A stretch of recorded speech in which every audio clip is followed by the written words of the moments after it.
जिस बहू को रोज कहा गया तुम कुछ नहीं कर सकती, तुम सिर्फ गांव की लड़की हो, उसी बहू ने ऐसा काम कर दिया कि पूरा शहर उसकी मिसाल देने लगा। और जिस सास ने सबसे ज्यादा दर्द दिया, उसकी जिंदगी उसी बहू ने बचाई। ये कहानी नहीं, ये हर उस लड़की की सच्चाई है जो चुप रहकर सब सह जाती है। उत्तर भारत का एक छोटा सा गांव, जहां सुबह की शुरुआत मंदिर की घंटी से होती थी और शाम का अंत खेतों से लौटती औरतों की हंसी से। उसी गांव में रहती थी राधा। साधारण सी लड़की, लेकिन आंखों में गहराई और दिलों में संस्कार का समंदर। उसकी माँ अक्सर कहती थी, बेटी, सुंदरता चेहरे में नहीं, सहनशीलता में होती है। राधा ने ये बात जीवन की तरह अपना ली थी। राधा पढ़ाई लिखाई में काफी तेज थी। उसका सपना था शिक्षिका बनना, लेकिन हालात हमेशा सपनों के साथ नहीं चलते। पिता किसान थे, घर की आर्थिक स्थिति कमजोर थी। जब शहर से रिश्ता आया, सरकारी नौकरी वाला लड़का, बड़ा घर, शहर की लाइफ, तो सबने कहा लड़की की किस्मत खुल गई। लेकिन किसी ने ये नहीं सोचा कि किस्मत का दरवाजा खुला नहीं, बस एक नया संघर्ष शुरू हुआ है। बड़े ही धूमधाम से राधा की शादी हो जाती है। माँ ने विदाई के समय कहा, बेटी, झुकना लेकिन टूटना नहीं। राधा की आंखों से आंसू बह जाते हैं। राधा अपने ससुराल पहुंचती है। शहर की ऊंची बिल्डिंग्स, अजनबी लोग, सब कुछ राधा के लिए नया था। पहले ही दिन से ताने की शुरुआत हो चुकी थी। हर दिन एक नया जख्म, एक नई दर्द और एक नई चुप्पी। रात को कमरे में अकेली बैठी राधा सोचती, क्या मैं सच में इतनी बेकार हूँ? क्या गांव से होना कोई गुनाह है? क्या प्यार से बात करना कमजोरी है? तकिया रोज उसके आंसुओं से गीले होते, लेकिन सुबह चेहरा फिर सामान्य होता, क्योंकि राधा ने हार मानना सीखा ही नहीं था। अगले दिन मकर संक्रांति का त्योहार था। राधा ने सोचा, आज सब कुछ बदल जाएगा। सुबह 5 बजे उठी, घर साफ किया, रंगोली बनाई, तिल के लड्डू बनाए, खिचड़ी पकाई, पूरे घर को सजाया। जब मेहमान आए, सब ने उसकी तारीफ की। राधा का दिल पहली बार खुशी से झूम उठा। उतने में ही राधा की सास कहती है, अरे इसमें क्या बड़ी बात है, हमारी मेड भी रोज इससे अच्छा काम कर लेती है। सभी लोग हंसने लग जाते हैं। राधा चुपचाप वहाँ से चली जाती है और जाकर छत पर बैठती है। तभी पास की छत से एक बूढ़ी अम्मा की आवाज आती है, बेटी, क्यों रो रही हो? राधा ने पहली बार दिल खोलकर सब कुछ बता दिया।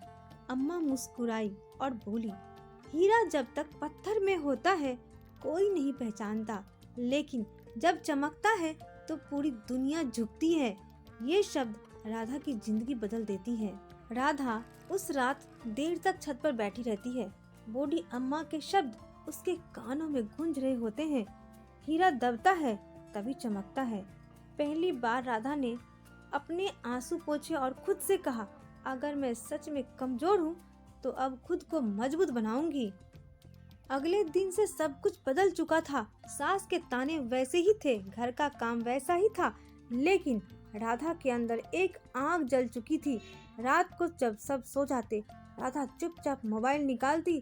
पहले उसने कपड़े सिलने की ट्रेनिंग ली, फिर उसने women business from home search किया। पहली बार उसे एहसास हुआ कि दुनिया बहुत बड़ी है और सीखने का रास्ता भी।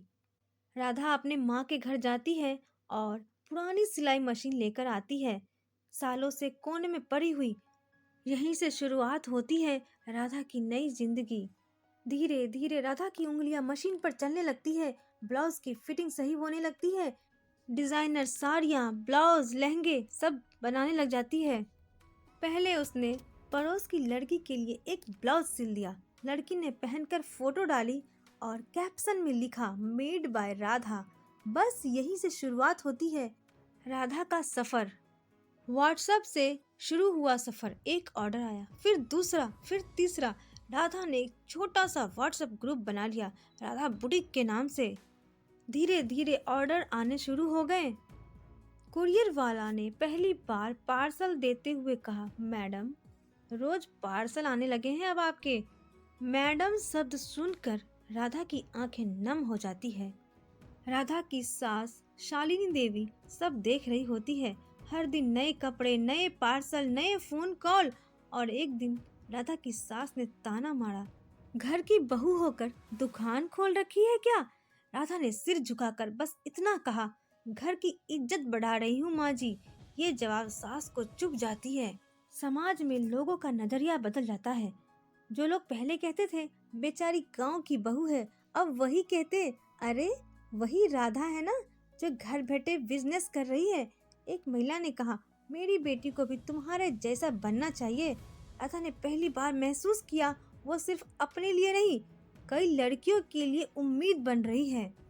राधा के अकाउंट में पैसे क्रेडिट होते हैं। राधा देर तक स्क्रीन को देखती रह जाती है। उसके हाथ कांपते हैं। उसे पिता की याद आती है, अपने गांव की याद आती है। वो दिन याद आते हैं जब पैसों की कमी थी। राधा की सास शालिनी देवी सब कुछ देख रही होती है। पहली बार उसे एहसास होता है जिस लड़की को उसने कमजोर समझा वो तो असली ताकत निकली। लेकिन अहंकार अभी भी पूरी तरह टूटा नहीं था। राधा की एक पहचान बन गई थी, राधा बुटीक के नाम से। राधा की बुटीक के चर्चे आसपास के कॉलोनियों में फैल चुके थे। लोग तारीफ करते थे, महिला प्रेरणा लेती थी, लड़कियां उससे सीखना चाहती थी। लेकिन जहाँ रोशनी होती है वहाँ कुछ लोगों की आंखें जलती भी है, और उनमें सबसे आगे थी शालिनी देवी, राधा की सास। एक दिन रिश्तेदार घर आते हैं। शहर के पढ़े लिखे हाई प्रोफाइल लोग। ड्राइंग रूम में बैठकर बातें हो रही होती है। कोई कहता है, आपकी बहू तो बहुत ही टैलेंटेड है, घर बैठे बिजनेस संभाल रही है। कुछ कहते हैं, आजकल ऐसी बहुएं कम मिलती है। शालिनी देवी का चेहरा सख्त हो जाता है और वो कहती है, अरे इसमें कौन सा बड़ा काम है, घर में बैठकर सिलाई करना ये तो नौकरानियां भी कर लेती हैं। कमरे में सन्नाटा छा जाता है। राधा वहीं खड़ी रहती है और सन्न हो जाती है। राधा अपने कमरे में चली जाती है और देर रात तक बैठकर सोचती है, क्या कभी मैं अच्छी बहू नहीं बन पाऊंगी? पहली बार राधा के अंदर का आत्मविश्वास हिल जाता है। पहली बार राधा के पति को भी एहसास होता है कि वह चुप रहकर कितनी बड़ी गलती कर रहा है। वो राधा के पास बैठता है और कहता है, राधा मैं गलत था, मुझे तुम्हारे लिए आवाज उठानी चाहिए थी। राधा की आंखें नम हो जाती है। उसकी आंखों में एक ही सवाल थे, अगर अपने ही साथ ना दे तो लड़की किस पर भरोसा करे? अमित के पास कोई जवाब नहीं होता है। अगले कुछ दिनों तक घर का माहौल एकदम शांत रहता है। सास का अहंकार अभी भी खड़ा रहता है। फिर एक रात तेज बारिश होती है। अचानक ड्राइंग रूम में जोर से आवाज आती है। राधा भागकर पहुंचती है। शालिनी देवी जमीन पर गिरी होती है, सांसें तेज, आंखें बंद होती है। राधा ने एक सेकंड भी नहीं सोचा, तुरंत एम्बुलेंस को कॉल किया, डॉक्टर से फोन पर बात की, सास का सिर अपनी गोद में रखा, लगातार बात करती रही ताकि वह होश न खो दे।